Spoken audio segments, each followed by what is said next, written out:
Welcome, everyone. It's nice to see you all tonight for our board meeting. We're going to begin this meeting with a verse. It's called the Verse for America, or the American Verse by Rudolf Steiner, and it's In the chat right now for anybody that needs it. yes, so you can see it. All right. So let's begin with that verse. May our feelings penetrate into the center of our heart and seek seek and love to to unite with with human beings seeking the seeking the same goal with with spirit spirit beings full of full of grace. grace. Behold our earnest, earnest, heartfelt striving, and and in in beholding beholding strengthen us from from realms realms of light, illuminating our lives. illuminating our lives in love. in love. I think That's only very one nice. person should read it. Maybe. I think we might have to We all do one mute person. ourselves. As a matter of fact, maybe Thesa, would you read it for us just so we can more have a feeling for it? It was a little confusing with everyone reading at the same time. Yes, I'm not sure where to read it in the chat. Let me see if I can find the chat. Where's the chat? We are actually, I don't know where, did you put At it in the the bottom chat, of your Carol? screen in the chat, there should be some buttons in the bottom right-hand corner. There's one with people and there's one that looks like a little message bubble. Oh, yeah. That would be the chat. Oh, yes, I found it. Thank you. Uh-huh. May our feelings penetrate into the center of our heart and seek in love to unite with human beings seeking the same goal, with spirit beings who, full of grace, behold our earnest, heartfelt striving, and in beholding strengthen us from the realms of light, illuminating our lives in love. Thank you. And then we have a Steiner study or review. Christian's going to share something that he would like to share with us before we begin the part of the meeting. Okay, so just really briefly, I actually kind of spaced preparing the reading. I've just been so busy, and then you reminded me late, and that's okay.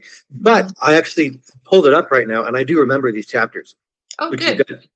And it's awkward because these are chapters that are the most awkward to talk about, if you recall, because they're talking about boys and girls. Which is the thing. So I'll just briefly go over what it says and see what happens. So basically, if I'm remembering right, Steiner is basically making the point about how in adolescence, obviously girls and boys develop differently. But Steiner's point is that it's not just physical development that differs, it's spiritual development. See if I can find a quote here. Let's see right here. The nature of this process, in other words, puberty, accounts for the dramatic changes in character after puberty. The changes can be seen outwardly in a matured capacity for love, which does not immediately show itself in its full sexual form, but does show itself in a general way in the more intimate inner relationships in which the children attract each other. And one of the things that's really interesting is and it goes in a lot into the technical differences of the ways that relationships are formed, that the body's worked into. But there is, I don't remember the exact quote, but he says something really interesting right here. Actually, it's right here.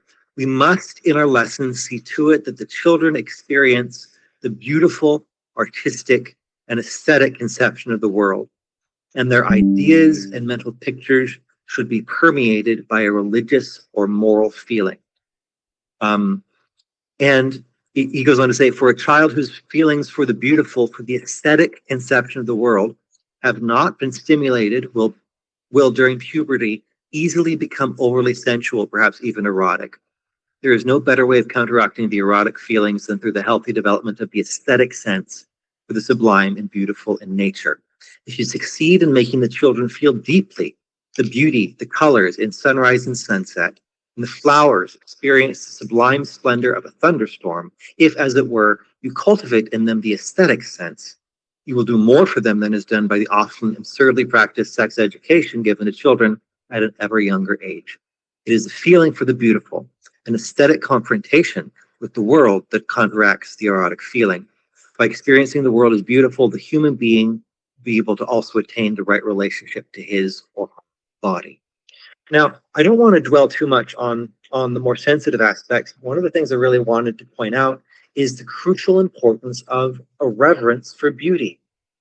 And beauty, I think, is really underestimated in the contemporary world, undervalued, excuse me. I think one of the most astonishing things about Waldorf education is that beauty is an intrinsic part of the curriculum. And beauty is not just supposed to have a decorative effect, but a moral effect, a formative effect, a pedagogical effect, right? There's something about forming, when you do calligraphy, the letters beautifully. There's something about in eurythmy, moving beautifully, about reciting beautifully that really, again, like he says, works you into your body.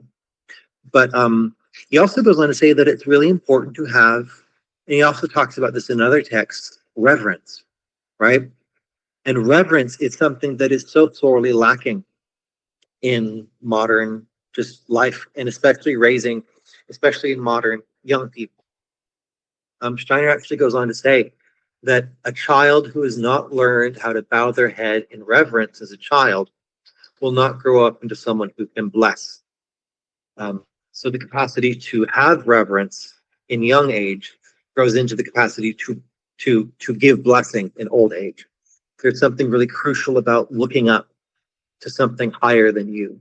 Steiner uses the phrase in How to Know Higher Worlds that it is so important that a child has a sense of opening a door to something that they kind of feel a trepidation, a kind of a holy trepidation to see what's on the other side. And I think we're missing that. I have heard people say that reverence is kind of an inappropriate feeling because it kind of is an authoritarian way to remove a child's agency, to say they're better than you, so bow down to them. I guess my question for anyone who's here is, why is that wrong, if it's wrong? Does that question make The sense? developmental stage, I think, of the child. Yeah, There's that this idea that if they have a sense of reverence and even a sense of humility underneath of a parent or authority figure, that it allows them to feel a sense of security as well at the same time, and also so it's a matter of waiting for a certain maturity and age to be able to like to jump out of that into more their own. Uh, if, if I remember what I was reading, if they're their own authority, right? in And their own, their own authority, but they have to have that sense of protection and authority at a younger age in order to have the freedom and the capacity to take on authority of their own authority and their own ego later in life. and one of the things these. Oh, Sorry. go ahead. Christian, I would also add to that the way that you phrased the question, I think that's a inaccurate description of reverence. If you really understand the feeling of reverence, it's not a I don't reverence something because I am forced to. Right. It's an Yes. inward gesture of awe and appreciation. It's a type of appreciation that goes deeper than just like, oh yeah, I like that thing. But it's like, wow, it's a divine importance that transcends me. And so I bow in reverence out of respect and honor and holiness, not out of some arbitrary, this has power over me. Absolutely. You were going to say something, Tisa?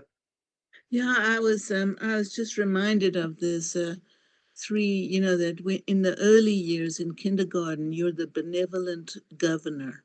Yes. And in the middle, in the elementary years, you're the gardener. And then in the high school, you're the guide.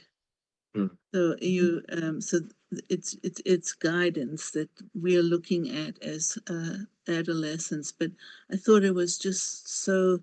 I think the word religion has Yeah. become scary for people, Mhm. and I don't think he means religious. I think he No. means It's not that.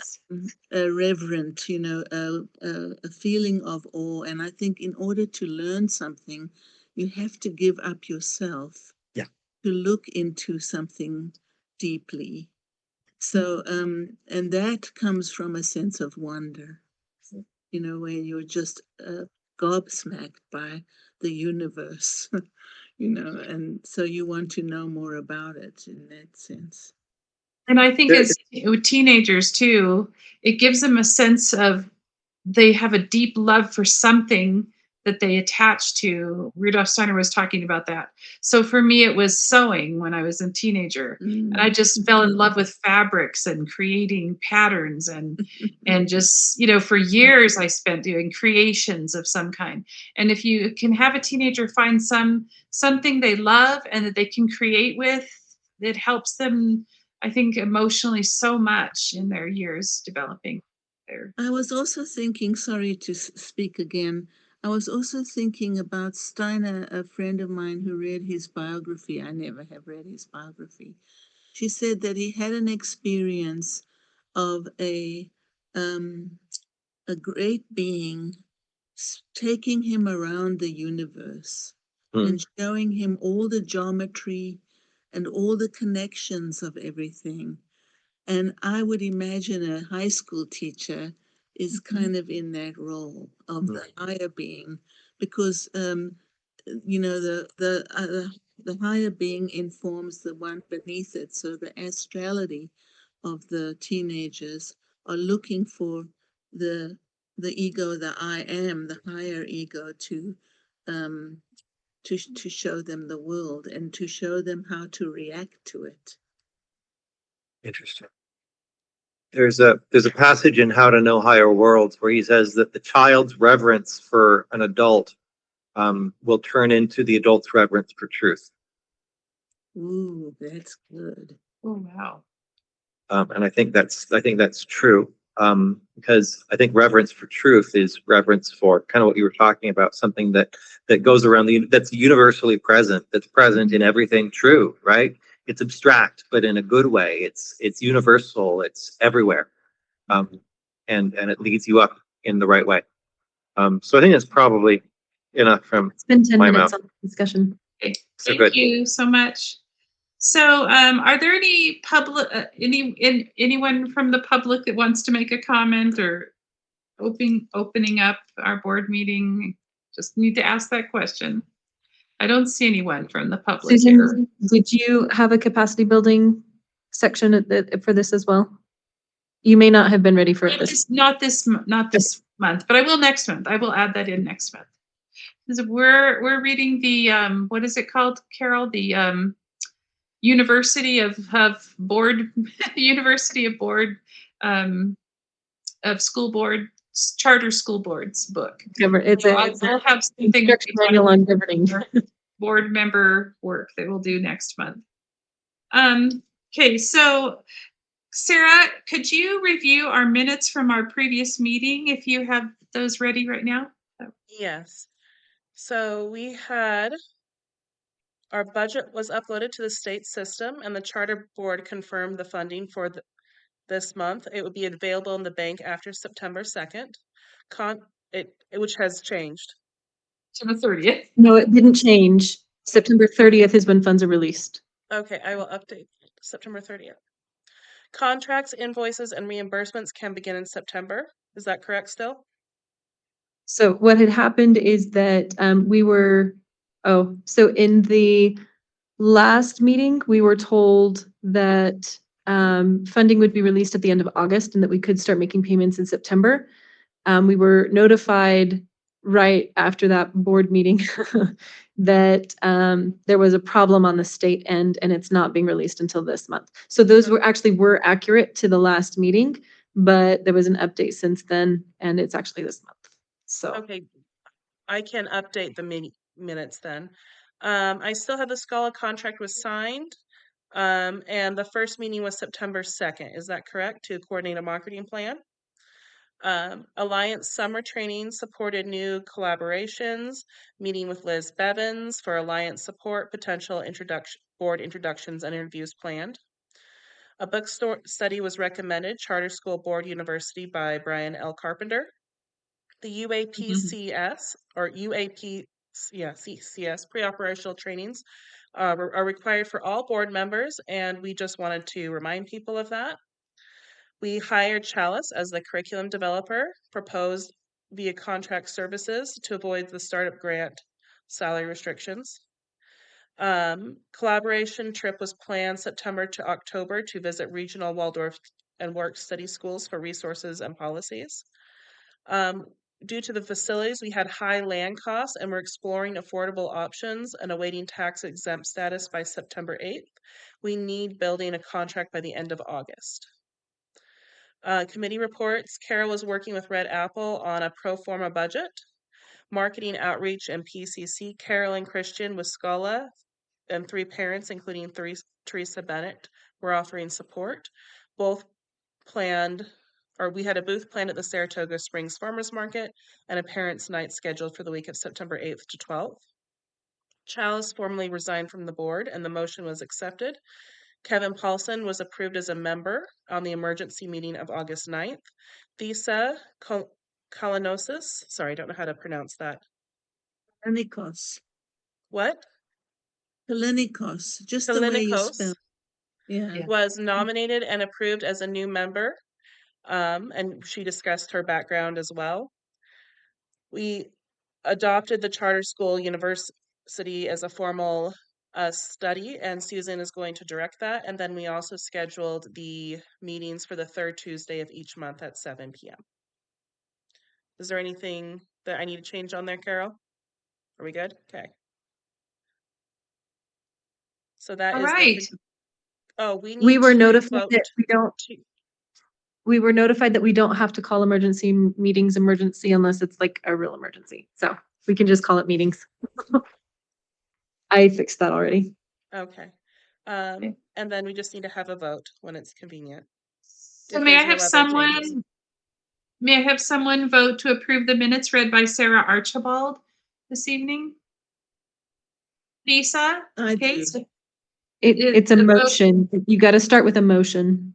Oh, may I And have a I motion? motion to approve the minutes. So we have a motion to approve the minutes called by Thesa Kalinikos. And we have a second to her motion. Someone that would second that motion. I, Carrie, can second that. Okay. Carrie, Skippers. All for it. Okay, Skippers. I've always said shippers. Thank you, Carrie seconded the motion. Let's have our vote, and I've been asked to call the vote from each person so that it's recorded. So I'm going to start with Carol. I can't vote. I'm not a board Oh, member. I'm sorry. Sarah. Sorry, I have to unmute like 3 things. Yes. Okay. Sarah Archibald is yes. Carrie Shippers Yes. and CJ Swenson Yes. and Thesa Kalinikos. Aye. Aye. And Chalice, you can't vote now either. I think you, so the vote outcome is unanimous. Thank you, everyone. What was your vote, Susan? Oh, my vote was yes also. Okay.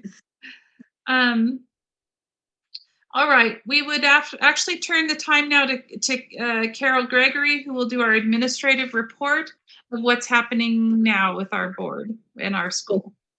So update on funding.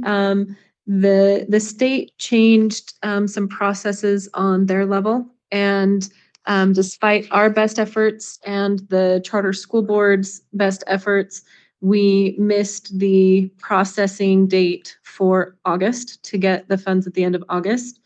And so, but we were already in the system by the time September came around. So we are our funding is posted in the Utah grants system, and funds are being released on September 30th.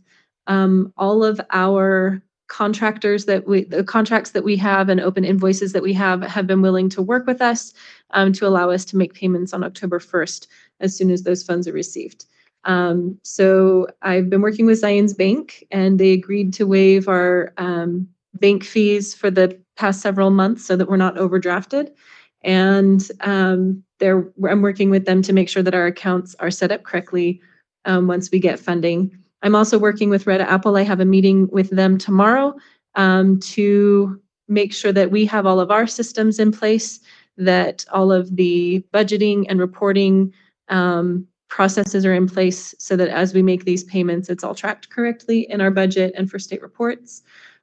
Payments to our contracts and invoices, we're setting those up and making sure that they'll be paid on October 1st. I've been working on a draft of a salary schedule for certified staff, getting ready for hiring people in the spring. Let me briefly share my screen so that you can take a look at it. There's no action needed at this point. This is just kind of for your information. Before we start hiring people, we will bring this to the board for final approval.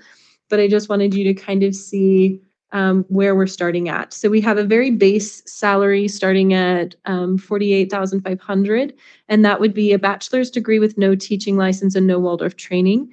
This salary schedule incentivizes advanced degrees as well as Waldorf training, especially in the high school area, as well as getting Utah teacher licenses, which we are required to have. And so each of these categories goes up by a percentage, by 2, 3, or 4%. The yearly increase on the steps would increase if they don't have a teaching license. I think it's if they don't have a Waldorf certification, it's 2.5%. If they have a non-high school Waldorf certification, I think it is 3%. If they have high school certification, it's 3.5%. And then those bases increase as the degrees go up, also tied to that certification. So that's just kind of the base of what I've been working on in preparation for hiring in the spring. Carol, full is that transparency. those experience years, are they experience in our own high school or experience in Great general? question. So the way that we will onboard the experience in our first year and years after, so as we hire a new teacher, if they come from a non-Waldorf school, every 3 years of their experience will count as 1 year of experience on this step. We will max everybody out at 7 years. So this green line on all of these, that's the maximum pay step that we will put anybody on in the first year, just for budget purposes. Waldorf teacher experience will count 1 year to 1 year up to that year 7. So that just gives us a good median starting place with all of our salaries. Then you would go up year 8. Another way that this will continue to increase is that you'll change, everybody in their contract will be told exactly which category, which step, which year they will be on, and they'll know that that advances every year with their clear salary. And then the goal also is that each year that very base salary that all of the other percentages are figured on would increase by the same percentage that our funding increases for what's it called? Cost of living increase. So that base pay will go up, which means all of the other pay goes up a little bit more than is reflected on here. So my next task with the salary schedule is to be working with Red Apple to make sure that our budget can handle those amounts in our pay, and then we'll bring this to the board for final approval before we start implementing it in the spring. I'll get you to in just a second, Carrie, and then Thesa. Also note that this is just for our certified teaching staff. The administrator positions will have their own separate salary schedule, as will hourly and classified positions. Carrie, your question or comment? Yes. Sorry, backtracking just a little bit. I tried to catch you between, but I was too slow. It sounds like everything has been taken care of, so we didn't have any negative effects of that delayed funding. I just wanted to confirm that. Way to go, Carol. Like that was a big job. Hard work. Yeah, thank you for all your hard work. That's really awesome. Thank you. Lisa, did you have another question or comment? Yeah, it's amazing. Thank you, Carol. How many teachers do you think that the school will need to hire initially?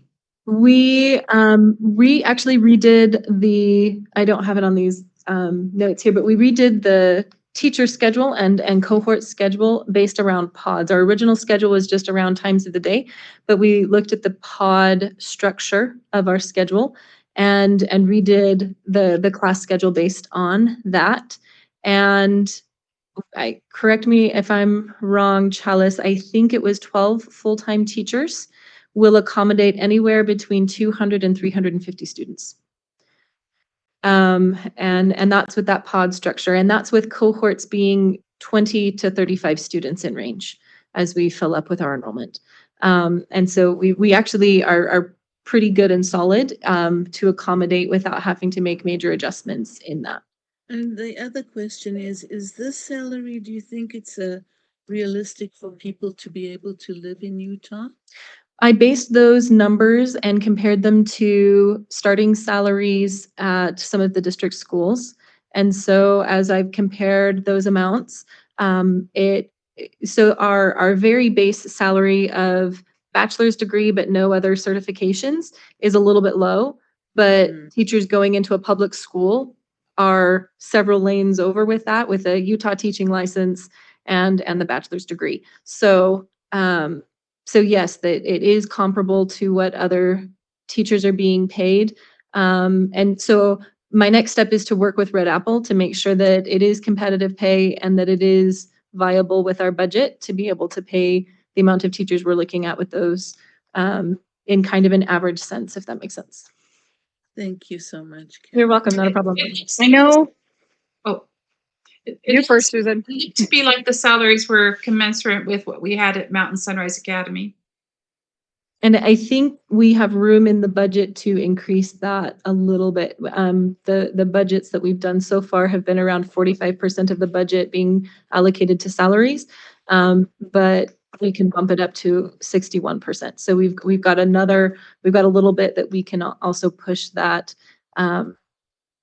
And depending on the experience that the teachers are getting, the experience that the teachers are coming to us with, will put them on different places. So if you look at that year 7 mark, it's pretty decent salaries. Sarah. I know we talked. Oh, sorry. go ahead, first, Sarah. I know we talked in the beginning about the importance of paying our teachers really well so that we have good, happy teachers. That's still the goal. Yes. I know it's more challenging at this point when we don't have any money, but but I'm just checking. Thanks.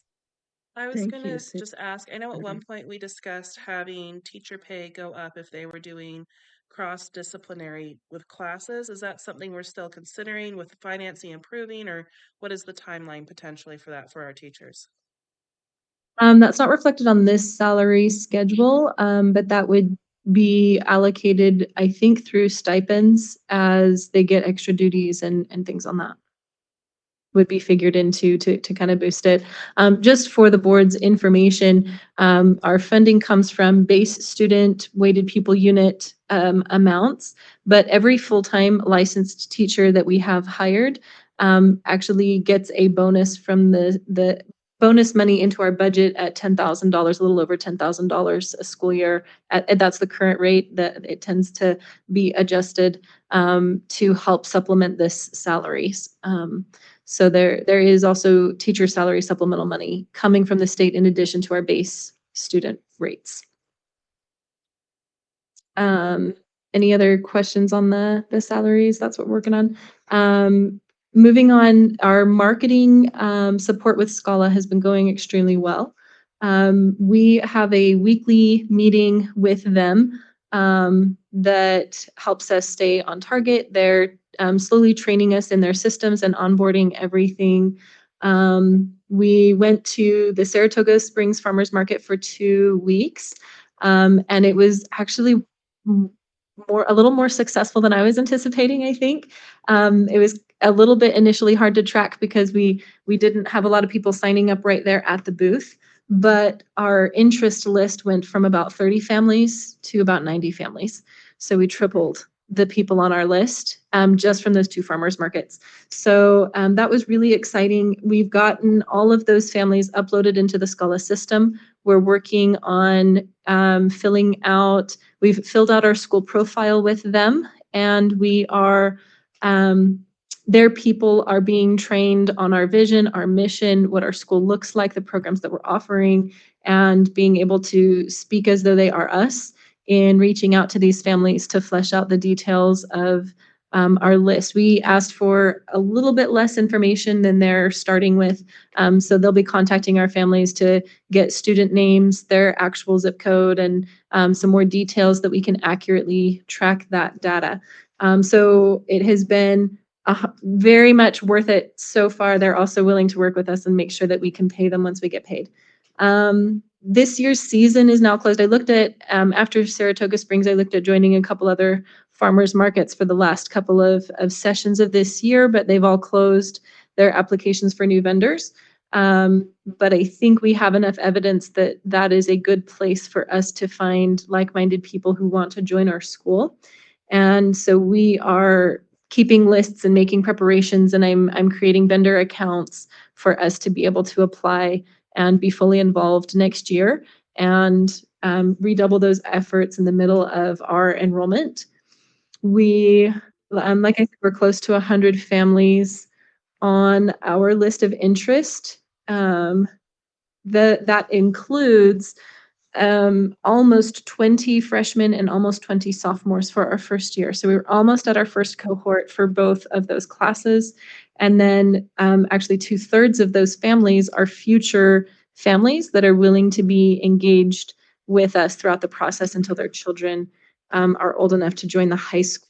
So for our investors, you think they'll be happy I'll to get to that in just see a like second. most of our freshman and sophomore classes are Carrie? already here? See that your hand was up.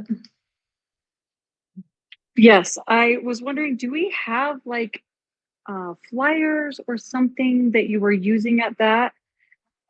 So Have the we booth thought about like did. passing that, like taking them to businesses that are like-minded? Chalice I should know- have reached out to you about that because we do have some flyers to Okay. disseminate about cottage meetings. I'm getting there. Okay, great. That's on my list Uh, of things to do. So sorry I didn't reach out to you yet, Carrie. That's okay. I'm just headed to my dad's chiropractic office tomorrow. So it was on my mind to take something if we have something available. And business cards. So we have several flyers. What happened at the booth actually was kind of cool. We had a couple of different things. We had kind of a display of some handwork crafts to say like these are some of the things that students might learn in the course of some of our courses. We had some literature out of just to kind of give them a look. We also, Susan did a beautiful chalk drawing with the name of our school and kind of some focus that caught some people's eye. And then one table was kind of an activity table. Chalice made some great little foam stamps that we cut some muslin flags, and people could stamp our logo on the flag and then sign it. And we'll put all of those on a finger knitted banner that we can hang at our booths in the future and in the office once we are established. Like these are some of the people that started with us. We also had little just business cards printed on watercolor paper that as students came by, we had some little jars of watercolors out and said, hey, do you want to do a watercolor? And they're like, yeah. So they, paint their little watercolor, and on the back of it was a QR code to our website where they could pre-enroll. So I think those little watercolor cards were super effective in getting the word out as the kids take those home and they got to do the thing. Actually, at the last farmers market that we were at, we also talked to some potential future teachers that were like, hey, tell me more. I'm a teacher. this is sounding really nice. So I think the farmers markets, we had great support from the community.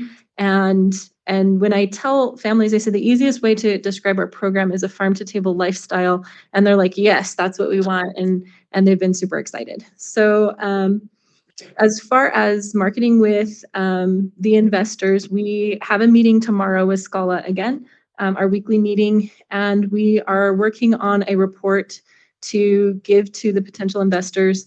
I'll get to the building project update in just a minute, but we're trying to get that documentation put together this week by Friday that we can hand off to the investor team so that we can show this is how confident we are that we're going to fill these seats. We have started monthly newsletters. They're posted on our current website and will be included on the new website. I've been writing a director's message to help families anticipate next year and stay updated with our progress. There's QR codes to the website and Facebook page, updates on our events and school programs. And I think that has also been pretty effective. If you want, Can you mention that everybody should follow the Facebook page? I think I've invited everybody. So make sure that you're following and share, like go through your friends list, and every couple of days I kind of go back through the people that I haven't invited yet and invite a few more people of like, oh, these are people that would be interested to see what I'm doing. Maybe they know people who live in Utah that might be interested, and spread the word. Yeah. So please connect with our Facebook page. You should be able to search us Azure Fields Charter High School. And it's the one that has our logo. I think we have a dead page out there that got started and never took off. So the monthly newsletters. So every month I'll just be like letting families know what so this month for September, I talk about the shift in seasons going from longer days to longer nights, and Michaelmas and gathering courage. And I have a challenge for people to share on our Facebook page. Tell us what courageous things that you're doing this month. And so that we can kind of connect and engage as a community, and they can start getting the feeling and the culture of what we're going to be doing. And then every month it'll be some sort of like, during our typical school year, this is what it would look like at this time of year.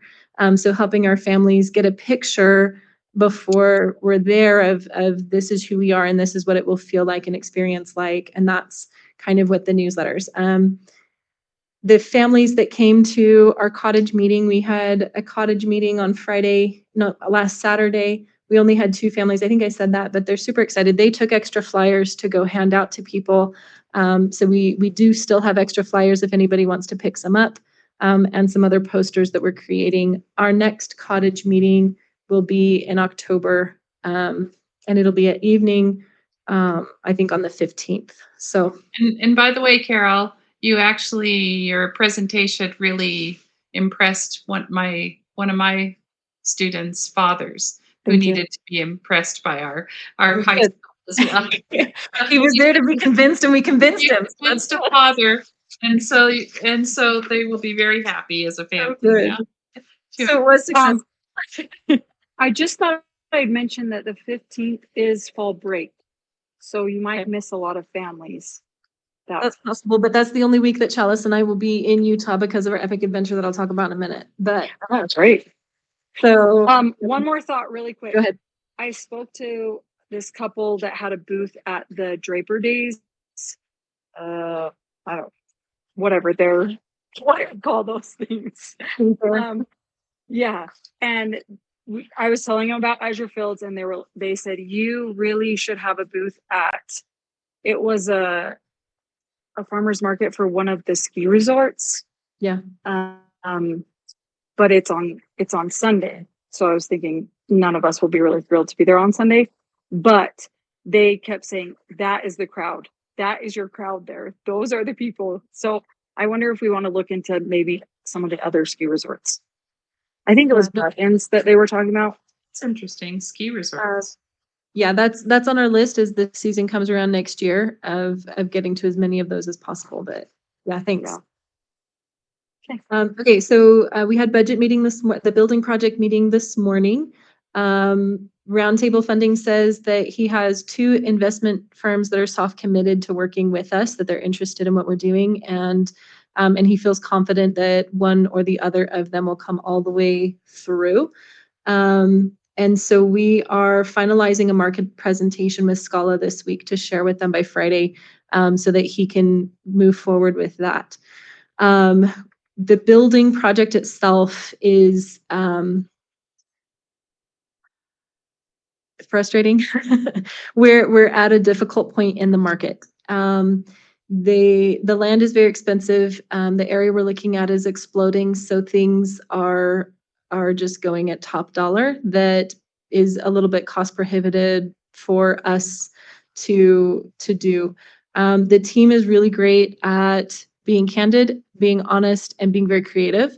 So we discussed multiple options today of expanding the search to some less ideal locations that would be more affordable, such as far south as Orem, as long as it's close enough to the Front Runner station to make the trip down from Salt Lake, our partner school at Wasatch, to be viable. We also talked about so we've already been looking at potentially starting with like portable buildings with a plan to build out as our enrollment stabilizes and we know that we can afford it. Right now, it's great to hope that we'll get those 350 students. Realistically, we're looking closer to 200 if we follow the same trends that other startup high schools in Utah have followed. So just anticipating that, keep working towards that goal, being realistic and making that plan. It's better to have more students than we're planning on than the other way around. But another creative idea that was thrown around today is that some of the fairly successful Utah charter schools built bigger and are working at half to a third of their capacity of the building, and they have a lot of empty space that they're struggling to pay for.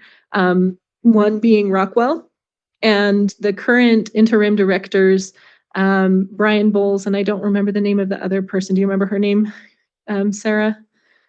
Cindy, I think Cindy something. They both were on the charter board as we were going through our authorization process. And Brian Bowles was one of my professors through my master's program for educational leadership. And both are great at creative solutions. So one of the things, Red Apple is going to reach out to Rockwell and say, can we talk about possibly renting part of your building for our first year?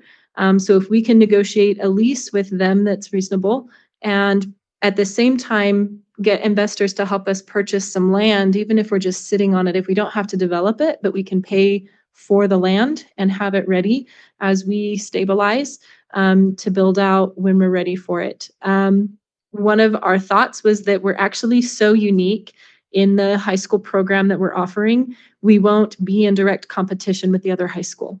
They're offering something completely different than we are, but we can have some really cool partnerships and learn from each other and share some of those resources. So, and you know, just kind of in the charter world itself, we're looking at shifting for some of those things to support each other.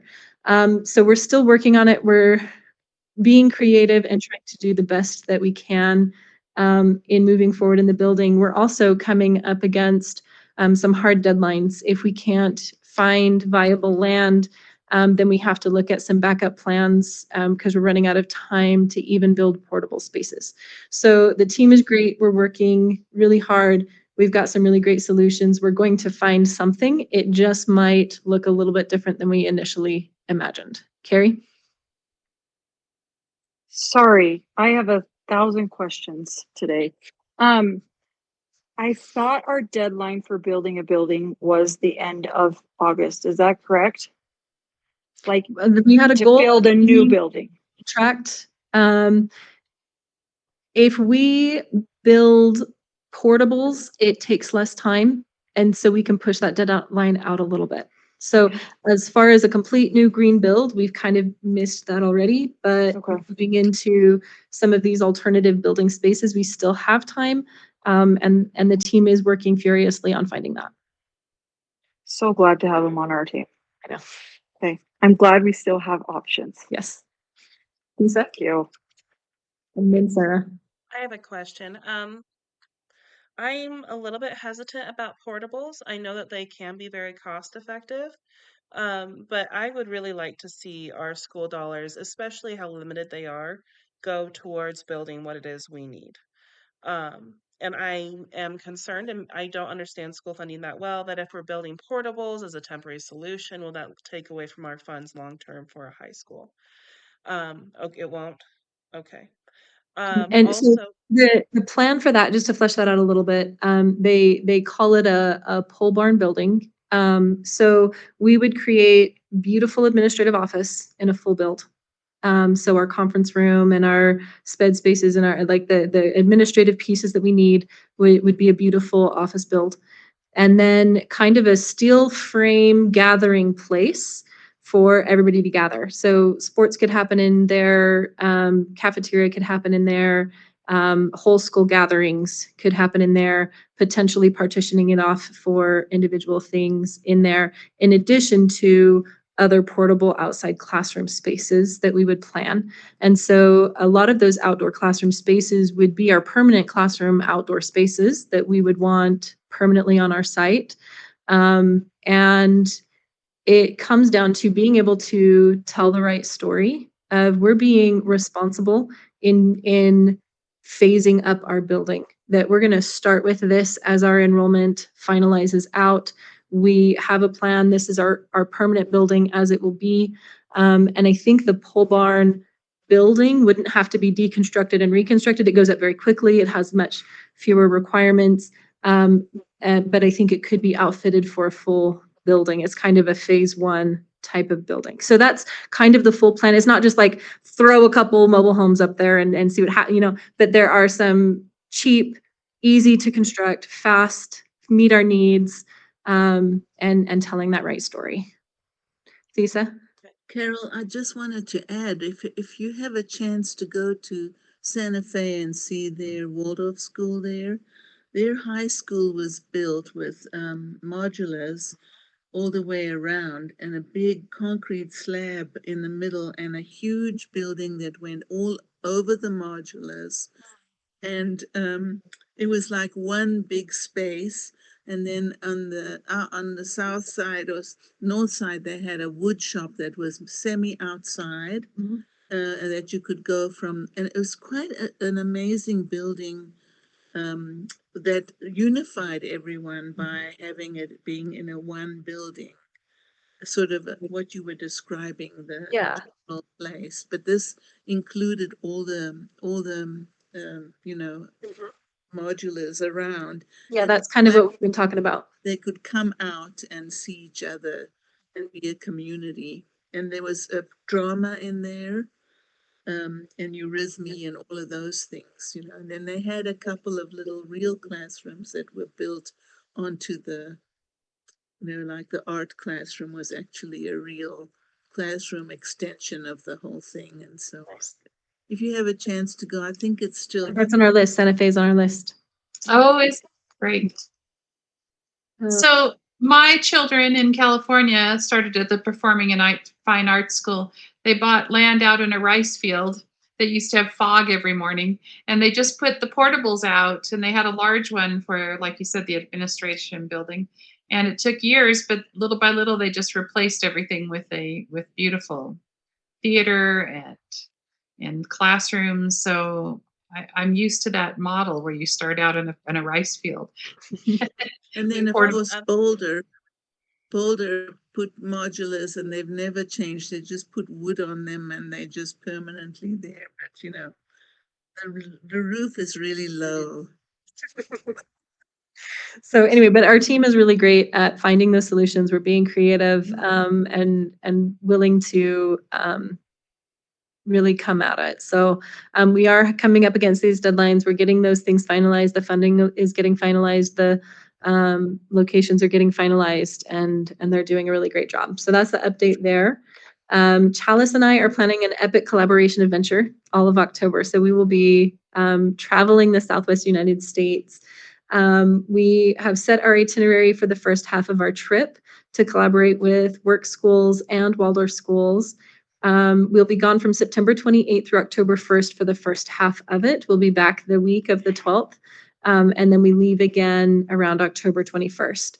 So our first part of the trip will be going to Colorado, to the schools in that area. We'll go to a work school in Missouri. Over the weekend, we'll hit some of my family along the way as we go to Texas for the Austin Waldorf School and a work school in Forney, Texas that has a lot of things similar to what we're planning that we're hoping to collaborate with. And then New Mexico. The Santa Fe High School program has closed recently, and we're hoping to stop by and say, if you still have any high school resources, we'd love to take it off your hands. So this first part of the trip really is about half and half, independent and Alliance Waldorf schools, as well as some work schools. The last half of the trip will be, I think we've decided mostly California, from San Diego up to Sacramento, and all of the Waldorf schools in that corridor. Then in December, Chalice will go visit the Arizona school, and I'll go up to Portland and visit those schools as well. So our goal with these trips is to build community connections, to share resources and ideas, for us to see some high school classrooms in action that we have. I've heard kind of theoretical and seen some things, but to actually be able to observe in some of those teachers and talk to them about the work that they do will be really great. So that's our goal for October. We'll still be available for, we'll be on the board meeting, we'll be in the in our weekly meetings and planning around all of those things, but just know that we'll be out of the office. So our office space at Venue, therefore, will also be shifting at this time as we're both getting funded and making this transition. Currently, we have 2 subscriptions to the open office space. It's about $200 for each one a month, so about $400 a month for the past couple of months, for us to come in this office space. It allows us 2 hours of access to this beautiful conference room for those meetings, as well as we can print, they track our mail, we have an official business address. It's been really great to work with them. Since we'll be out of the state for all of October, we're going to go ahead and cancel those subscriptions and not have office. No one will be here in the office for September. We'll still keep a locker here, and they'll still keep our business mail. So Susan, I might tell you they have mail for us and send you down to pick it up as we go throughout the month if it's not close enough to when we'll be there. But we do have that. When we get back in November, we'll change our subscription from 2 open office to one of the small private offices. That will give us access to 4 to 6 people a month, every day, that can come in and work in that office. And so as we're getting a little more official, we'll have a more private space to do interviews as we start hiring, and different things like that. The goal is then to upgrade the small private office to one of the larger, more beautiful offices in the spring, as needed, as we start more interviews and enrollment and having more people join us in the office for those efforts. In connection with that, we're also planning in October to get some school phones that have school phone numbers. We'll get 2 track phones that we'll just pay by the month until we have our permanent site and set up our permanent phones on our school site. And that's our office update. Our website, I'm trying to get the EdLeo has a organization document of like what pages do we need on the website, where are the menus, and so my goal is to try and get that finished this week, so that we can get the EdLeo website sent back to us, that we can start taking payments and different things like that through the website. We learned last week at the training with UAPCS that we can charge an application fee. I have mixed feelings about that because it could help us out a little bit to cover some of the administrative costs of enrolling students, but being brand new, do we think that would limit, we want as many students as we can to come. Would charging a fee deter anybody from enrolling is something to kind of consider. This is not an action item right now, just something to be thinking about in the next couple of months before we finalize our enrollment process. One idea was that we possibly give a discount or a incentive. If you enroll by February 28th, we will waive this application fee for you so that we can get as many people as we can, give them that sense of urgency, apply early so that we have enough people on our list to meet our goals for opening in the fall with the state for our compliances. So be thinking about how we think about fees. I think last week they were talking about a $5 application fee. I think I saw somewhere else up to $20. So I need to do a little bit more research to find out exactly what is allowed in that fee. So between now and January, so the no action item right now, no need to discuss it right now, but just be thinking about student fees. I'll have some more specific information on exactly what that can and cannot be, and how do we want to use that in connection with our marketing efforts to incentivize families to enroll. Last reminder, the UAPCS training. If you missed our training last Wednesday, there was an email sent out. And if you didn't get that from Shannon, let me know and we can get you connected with Shannon so that you can be on her list, and I will forward that to you. She keeps a list of everybody from each school that has participated in those trainings, and that's a part of our compliance for the state. So that's just a reminder. Carrie, did you have another question? Yes, sorry. I was just curious. Do any of the other charter schools in our area charge an application fee? That's something that I want to look into and see. Okay. And, Thank you. and we would also want to look at other high schools, charter schools in the area of what fees are they charging. Personally, I enrolled Lincoln in about 4 different schools yes, and then chose none of them. So there's that experience. Right. Did they charge fees? Do you know? None of them charged fees. Okay. So that's just something that we need to be thinking about as we move forward to that. And I think that's it for my administrative report. Does anybody have any questions about anything else you think I might be working on that you want an update on? Oh, one thing that I didn't put, Chalice and I had a meeting with the executive board of the Alliance for Public Waldorf Education today. So that was Liz, that was Carly, that was Rose, Rainbow Rosenblum, and I don't remember the other lady's name. Do you remember her name, Chalice? Cynthia, maybe, something like that. Nope, I don't remember. Anyway, but it was a really great meeting. They just asked us about our origin story and our goals and our program, so that they can recommend to the board of the Alliance committee, the full board, to induct us into the process to be an Alliance partner school. So being a full Alliance partner and being able to use the trademark for Public Waldorf involves a self-review process. Some of the things that we've been doing, we also in the spring will have to go through Cognia for accreditation. So we'll join Cognia in the spring, pay them our dues, and start up our process for accreditation as a high school with them. And but I've taken the Cognia requirements for accreditation and the Alliance core principles for Alliance partnership, and I've been cross-referencing them so that we're doing one process to meet both goals. So that number one, we're not surprised by either one, that we're intentional about including all of those things in the program that we're doing, and that we're coming with it powerful and intentional to be able to meet all of those requirements for both of those types of accreditation that we're seeking. So the board was really excited. They were very supportive. They are excited to see what we're doing in our program and how we can help support other schools. We're kind of in a moment of, they anticipate more Waldorf high schools coming in the next couple of years to meet a need in our society. And we're kind of a pioneer program in that. And so they're looking to us for a little bit of leadership as we set up our program and can be a powerful tool in this community. So anything else from that meeting today, Chalice, that you wanted to add?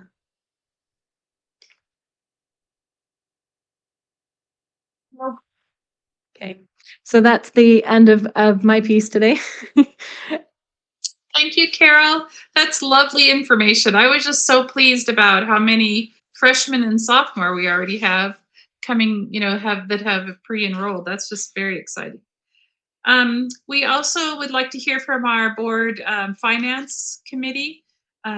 Is Marta, do you have something to share with us from the finance committee reports?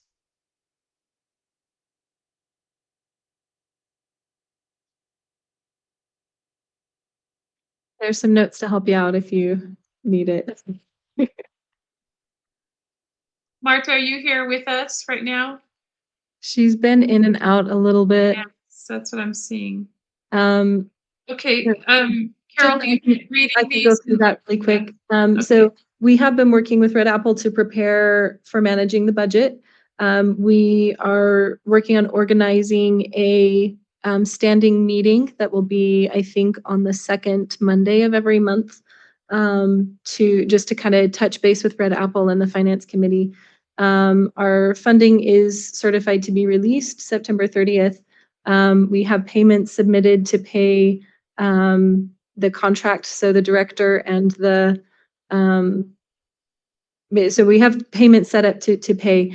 The way that our payments work is that I, as the director, will be setting the payments up in our bank system and through Red Apple. But then with the bank, somebody has to go in and certify those. So right now, Sarah and Marta are both on the list and on the account to go in and approve the positive pay, just to make sure that there's two sets of eyes on everything that we pay for transparency, and making sure that all of our budget items are aligned. So I think that's it for the finance committee, and we'll start meeting once a month the week before these board meetings. Okay. Also, we have a reminder for everyone that our next board meeting will be October 21st at 7 p.m. online. Our board meetings are, as we said. Marketing first, Susan. Christian has a marketing report to do. Oh, Christian. Oh, I'm sorry. Where's that? It's not in. Marketing outreach PCC. Just some brief updates. Carol went over most of it in her Okay. administrative report. Just I'll repeat what it says here. The farmers markets have ended for the year, but there was actually a lot of success. How many did you say signed up at the farmers market? What did you say, Carol? Was a We went from in the 20-person range to the 90-person range. So like we were almost 30 and then we went to almost 90. So That's we crazy. tripled our numbers just from the two farmers. The only thing we changed was the two farmers markets. That's amazing. And I've not met these families, but you mentioned that there are a few strong families that are helping with outreach. You mentioned a hairdresser, right? That's just been handing out Hydrofield cards to everybody she cuts the hair of. The cottage meeting you did, you only had two families, but it was a Saturday afternoon, and then those two families are very committed. The next cottage meeting will be on October 15th, 6:30 p.m. at the wonderful American Fork Library, which we do for everything, and help spread the word. Word should not be capitalized there, by the way, on the thing. That's never mind. You get more participation. And that's not the divine word. We've been reading that word a lot lately. And the Scola has been helpful with marketing efforts. We're having meetings about those, and we're still working to organize the PCC. You know, almost 10 families, and then we're hoping to use them for the Trust Lands Committee. So there you go. That's me. Great. Thank you so much. So Okay. sorry, question. Where are we on getting, as board members, flyers that we can hand out or cards that we can hand out? There's stuff in the drive, and it's on the website, and email me and I will send you any file that you want. Chalice also has the. I can literally give them to you tomorrow if you want. Well, I can swing by the office. I'll text you. Great. Thank you. I have them available. You just have to ask. I'm asking. Thank you. So we just have to remember our board meetings and our trainings that will be very important for the state to go to those pre-operational trainings. Our SCOLA training is October 25th. if you can make it from 10 to 11, that would be nice to any board members that want to come to that training also. And so for most board members, we will have the pre-operational training in our board meeting every month for the foreseeable future. And so put those on your calendar. And I would like to close again, adjourn the meeting with a verse. And this is one that I've always loved about the healthy social life. So maybe Carol, could you read this one for us as a closing for our meeting? So this is also one of my favorites. A healthy social life is found only when in the mirror of each soul, the whole community finds its reflection, and when in the whole community, the virtue of each one is living. That's just beautiful. Thank you. And may I have someone make the motion to adjourn our meeting this evening? Can I say I move to adjourn? Is that the same Yes, thing? you have to say I move, I guess.